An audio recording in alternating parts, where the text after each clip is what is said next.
కుదిరితే పరిగెట్టు, లేకపోతే నడువు. అది చేత కాకపోతే పాకుతూ పో. అంతేగాని ఒకే చోట కదలకుండా ఉండిపోకు.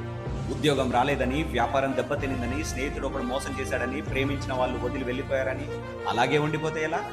దేహానికి తప్ప దాహానికి పనికిరాని ఆ సముద్రపు కెరటాలే ఎగసి ఎగసి పడుతుంటే నీ తలరాత ఇంతే అన్న వాళ్ళని కూడా తలదించుకునేలా చేయగలిగే సత్తా నీది. అలాంటిది ఇప్పుడు వచ్చిన ఆ కాస్త కష్టానికే తలం చేస్తే ఎలా?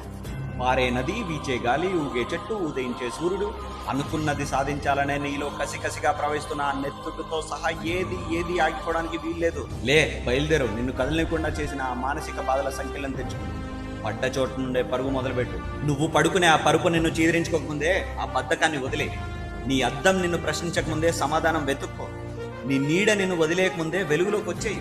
మళ్ళీ చెప్తున్నా, కన్నీళ్లు గారిస్తే కాదు, చెమట చుక్క చిందిస్తేనే నీ చరిత్రను తిరగరాయగలవు. చదివితే ఇవి పదాలు మాత్రమే, ఆచరిస్తే అర్జునుడి గాంధీవం నుంచి దూసుకొచ్చే అస్త్రాలు.